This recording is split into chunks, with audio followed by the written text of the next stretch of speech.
Varicose veins కి సరైన చికిత్స కోసం సంప్రదించండి ఎవిస్ హాస్పిటల్. నమస్తే రమగారు. నమస్తే జయ. రమగారు, మనం కాలాన్ని బట్టి ఆహారం తీసుకుంటూ ఉంటాం, అంటే సీజన్ని బట్టి.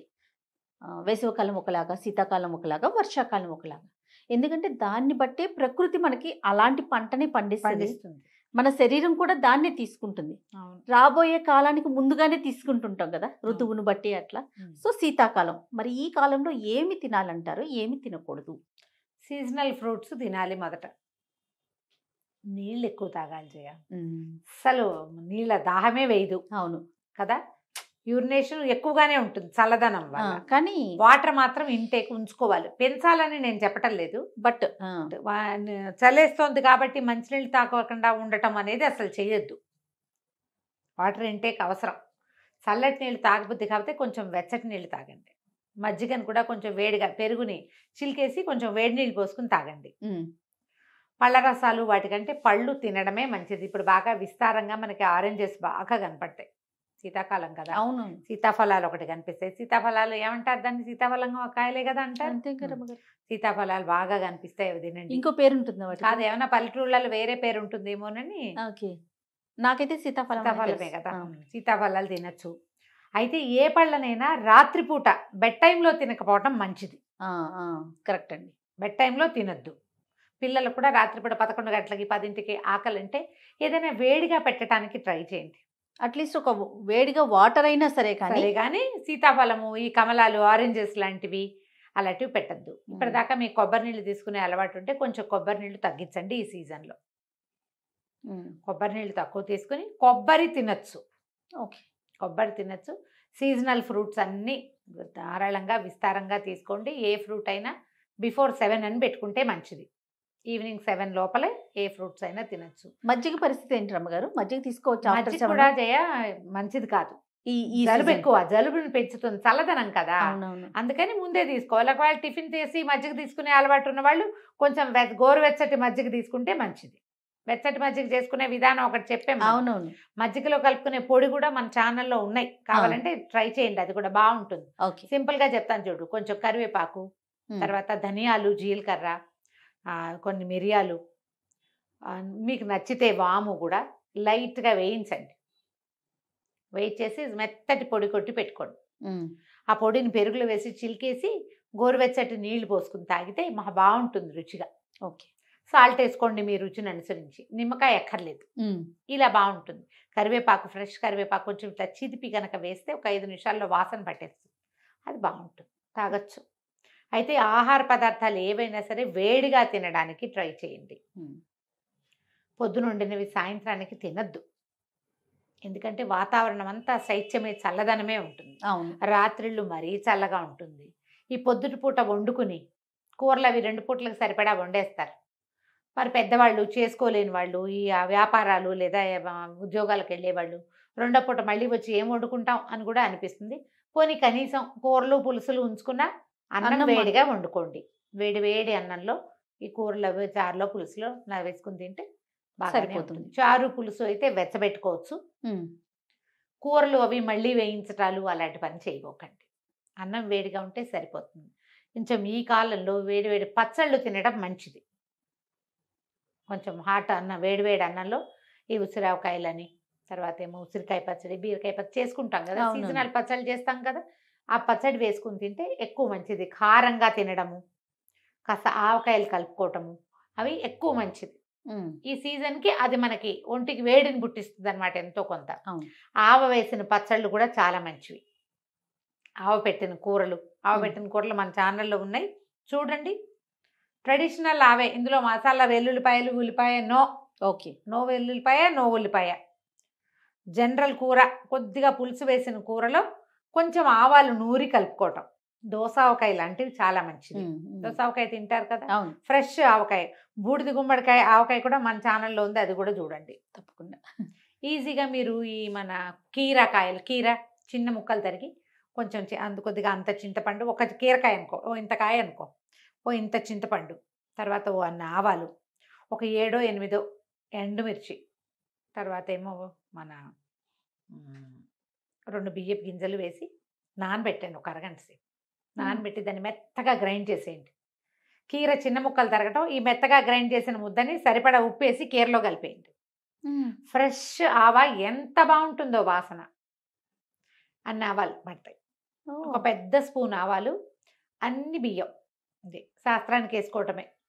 దాంట్లో పచ్చిమిర్చి, ఎండుమిర్చి కానీ పచ్చిమిర్చి మీకు నచ్చితే ఒక రోజుకి అయిపోతుందంటే పచ్చిమిర్చి కూడా వేసుకోవచ్చు. ఒక 7-8 ఎండుమిర్చి వేస్తే కారము సరిపోతుంది, ఆవా సరిపోతుంది. ఓకే. కీరాలో వేసుకోవచ్చు. అట్లా మీరు ఆలు చిన్న చిన్న ఆలుగడ్డలు ఉంటే చిన్న ముక్కలు చేసుకుని అందులో వేసుకోవచ్చు. ఫ్రెష్ ఉసిరికాయలు ఒక 1 డజన్ ఉంటే 6 ఉసిరికాయలు తరిగేయటం, ఇగో నేను చెప్పిన ఆవ దానికి కలిపేయటం. ఆ ఒక ఘాటు ఉంటుంది, చలిని తగ్గిస్తుంది, చలిపోతుంది దానివల్ల. అలాంటిది ఏదైనా ట్రై చేయండి. కారపొళ్ళు లాంటివి చేసుకోండి. ఇడ్లీలోకి, దోశల్లోకి వేడివేడిగా ఇడ్లీ, దోశ, రొట్టె, చపాతి ఏదైనా వేడిగా తినండి. పిల్లలకు కూడా వేడివేడి పదార్థాలు పెట్టండి. చల్లారిపోయినవి, పొద్దుటివి, నిన్నటివి తినకుండా ఉండటమే మంచిది. ఎందుకంటే ఇంకా అధిక చలవ చేసిన కొందికి జలుబు చేస్తుంది, ఎండైజేషన్ వస్తుంది, చలి బాధలు పెరుగుతాయి. నిద్రలో రాత్రులు యూరినేషన్కి ఎక్కువసార్లు లేవాల్సి వస్తుంది. నిద్రకి డిస్టర్బెన్స్ సహజంగానే ఉంటుంది చలి. అవును. అంచేత కొంచెం వేడి చేసే పదార్థాలు తినడమే మంచిది. కారపొళ్ళు మన ఉప్మా దీంట్లోకి చేసుకుంటాం కదా, ఇడ్లీలోకి, దోశలోకి చేసుకుంటాం. చక్కగా కారపొళ్ళు చేసుకోండి. కరివేపాకు కారపొడి, వెల్లుల్లి కారపొడి, నల్ల కారం అంటారు అలాంటిది. తర్వాత గుంటగరాకు దొరికితే ఆ కారపొడి, అది లివర్కి మంచిది. ఓకే. గుప్పెడు ఉంటే చాలు గుంటగరాకు, అంత ఆకుంటే కారపొడి చేసేసుకోవచ్చు. ఇట్లా మన పాత పద్ధతులలో చేసుకునే విధానాన్ని పాటించండి. సీజన్ ఇక్కడి నుంచి మొదలుపెట్టి మనం మాఘమాసం వచ్చేదాకా చలిగానే ఉంటుంది. అవును. మనకి మా శివరాత్రి నుంచి చలిపోతుంది అనుకోండి. ఇంచుమించుగా అక్కడ దాకా జనవరి, ఫిబ్రవరి, డిసెంబరు, జనవరి, ఫిబ్రవరి, ఈ 3 నెలలు ఐస్ క్రీమ్స్ నో, చల్లటి పానీయాలు అవి నో, కూల్ డ్రింక్ పార్టీలకి వాటికి వెళ్ళకండి. అంటే ఇప్పుడు మనం ఈ న్యూ ఇయర్ వస్తే న్యూ ఇయర్ రోజున కూల్ డ్రింక్స్ ఇస్తారు ఏంటోనమ్మా, December 31 ఓ పక్కన చలేసి చచ్చిపోతుంటాయి. చక్కగా అందరికీ గ్రీన్ టీలు పోసేయండి యథేచ్ఛగా. మీరు హాయిగా గ్రీన్ టీలు తాగండి, కరివేపాకు లాంటివి ఏమైనా టీలో వేసుకోండి, పుదీనా వాటర్ తాగండి, దాల్చిని వాటర్ తాగండి. ఏవైనా ఒంటికి మంచిది. వేడిగా తాగటం మరీ మంచిది. పార్టీస్, ఫ్రెండ్స్ కలిస్తే కూల్ డ్రింక్స్ పెట్టుకోబోకండి. పిల్లలకు కూడా కొంచెం వేడిగా నీళ్లు తాగటాన్ని అలవాటు చేయండి. హాయిగా మంచి ఫ్రెష్ జింజర్ చాయ్, అల్లం టీ లాంటిది పెట్టుకోండి. సాయంకాలాలు ఏదన్నా మరీ చలిగా ఉంటుంది. ఇప్పుడు సాయంత్రాలు పెద్దవి, పొద్దున ఎలా గడిచిపోయిందో గడిచిపోతుంది. 5 నుంచి ఇంకా కాలం గడవదు, అవదు, అట్లా స్లోగా ఇంకా ఏడైనా అట్లా అనుకుంటా, అలాగే అనిపిస్తుంది. కొంచెం కిచిడి లాంటివి, పెసరపప్పు బియ్యంతో వండుకున్న కిచిడీలు వేడివేడిగా రాత్రిపూట తక్కువ పదార్థంతో ఎక్కువ అవుతుంది. మనం ఒక చిన్న గ్లాస్ వేసామనుకో, 1కి 6 నీళ్లు పోయండి కనీసం. చిన్న గ్లాస్ బియ్యం, అందులో సగానికి తక్కువగా పెసరపప్పు వేసుకుని, ఎర్రకంది పప్పు కూడా వేసుకోవచ్చు. ఏదైనా ఒక ఆకుకూర పడేయచ్చు, అందులో కొంచెం ఒక క్యారెట్ ముక్క వేయచ్చు, 2 వంకాయలు వేసుకోవచ్చు, కొంచెం సొరకాయ ముక్క వేసుకోవచ్చు, క్యాబేజీ ఉంటే అది కూడా వేసుకోవచ్చు, కాలీఫ్లవర్ ఉంటే అదిను, రకాలు మార్చుకొని రాత్రిపూట ఇలాంటివి తినండి. మీరు ఓపిక ఉండి చేసుకోగలిగితే జొన్న రొట్టెలు, ఈ చపాతీలు, గోధుమ రొట్టెలు మీ సూట్ అవటాన్ని బట్టి పిల్లలకు కూడా చక్కగా కిచిడీలు హాయిగా పెట్టేయచ్చు. పెద్దవాళ్ళకి, పిల్లలకి కిచిడీలు ఇవ్వచ్చు. ఏమైనా జావలు తీసుకోవచ్చు, బియ్యపు రవ్వ జావ కానీ, రాగి మాల్ట లాంటిది కానీ, జొన్న రవ్వ జావ కానీ, ఏదైనా సరే జావలు తీసుకోవచ్చు. రాత్రిపూట వేడివేడిగా పెందరాళ్ళే పడుకోండి, వెచ్చని బట్టలు ధరించండి. పిల్లలు కూడా వెచ్చగా ఏమైనా వేయండి. రాత్రిళ్ళు పిల్లలు నిద్ర లేచేస్తుంటారు, పక్కలు తడిపేసుకుంటారు, నిద్రలేస్తారు. రాత్రిపూట పిల్లలకి పెరుగన్నం మానేయండి దాదాపుగా. పాలు అన్నం పెట్టండి. ఓకే. పెరుగు వల్ల కొంచెం యూరినేషన్ పెరుగుతుంది. మజ్జిగ పెరుగు ఇవ్వకుండా, ఒకవేళ ఏమైనా అలా ఇవ్వాల్సిందే పిల్లలు లేకపోతే తినరంటే పెందరాళ్ళు 7 గంటలకు పెట్టేసేయండి. పడుకునేటప్పుడు వెచ్చగా వంటికి ఒక స్వెట్టర్ వేసి, మీరు కూడా స్వెట్టర్ వేసుకుని పడుకోండి, మెలకు రాదు, గాఢమైన నిద్ర ఉంటుంది. పిల్లలు కూడా అలాగే వెచ్చటి బట్టలు వేసి పడుకోబెట్టండి. గదులు అవి వెచ్చగా ఉంచుకోండి. దోమలు ఉంటాయి, కాస్త చూసుకోండి. మనం జాగ్రత్తగా ఈ 2-3 నెలలు గడిపేస్తే, ఇది పెద్దవాళ్ళు ఉన్న ఇళ్లలో, ఏజ్డ్ పీపుల్ ఉన్నప్పుడు కానీ, చంటి పిల్లలు ఉన్నప్పుడు కానీ, బాలింతలు, గర్భవతులు ఉన్నప్పుడు కానీ, కొంచెం ఇంట్లో దోమలు లేకుండా, ఇల్లు వెచ్చగా, తడిగా, పొడిగా, మాయిశ్చర్గా అట్లా ఉండకూడదు.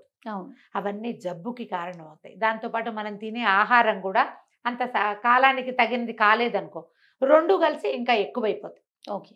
సీజన్ చల్లగా ఉంది కాబట్టి మీరు వేడి పదార్థాలు, వేడి చేసే పదార్థాలు ఇవి తీసుకోండి. ఒకవేళ ఎక్కువగా ఆకుకూరలు తిని మీకు ఓవర్ హీట్ చేస్తే నేను చెప్పలేను, ఓవర్ హీట్ చేయకుండా చూసుకోండి. రైట్. హెల్తీ ఫుడ్ తీసుకోవటమే మంచిది. బయట తిన్నా కూడా మాక్సిమం సూపులు, సూప్స్ లాంటివి తీసుకోవటం, ఫ్రూట్ జ్యూస్ వదిలేసి సూప్ సూప్స్లోకి చేసుకోండి. వెళ్ళటం. మన దగ్గర 3-4 సూపులు చేసాం మన ఛానల్. అవునండి, ఆ 3-4 సూపులు ఫాలో అవ్వండి. మీకు ఇంకా బోల్డ్ అని సూపులు వస్తే చక్కగా అవి చేసుకోండి. రైట్. హాయిగా రాగి సూప్ కూడా ఉంది మన ఛానల్లో, అవును. అది కూడా బాగుంటుంది. అలా కూడా చేసుకోవచ్చు. పిల్లలకి పెద్దవాళ్ళకి ఇవ్వచ్చు. సీజన్ బాగుండనప్పుడు బయట తినకుండా ఉండడం మంచిది. చాలా మంచిది. ఒకవేళ బయట తినాల్సే వచ్చి ఏదో ఫ్రెండ్స్తో వెళ్తామో లేదా మనమే బయటకు వెళ్తాం, అవుటింగ్ ఏదో ఊరు వెళ్ళాలనుకుంటున్నాం, అక్కడ తింటాం కదా. తప్పు. సాధ్యమైనంత వేడివేడిగా ఉండే పదార్థాలు లాంటి చట్నీలు మానేయండి. బయట సాంబార్ తీసుకోవచ్చు, పర్వాలా, కొంచెం మటుకు అవును. బెటర్. వేడివేగా ఉన్న పదార్థం తినడానికి ట్రై చేయండి. తప్పకుండా రమ్మగారు. నమస్తే. నమస్తే జయ.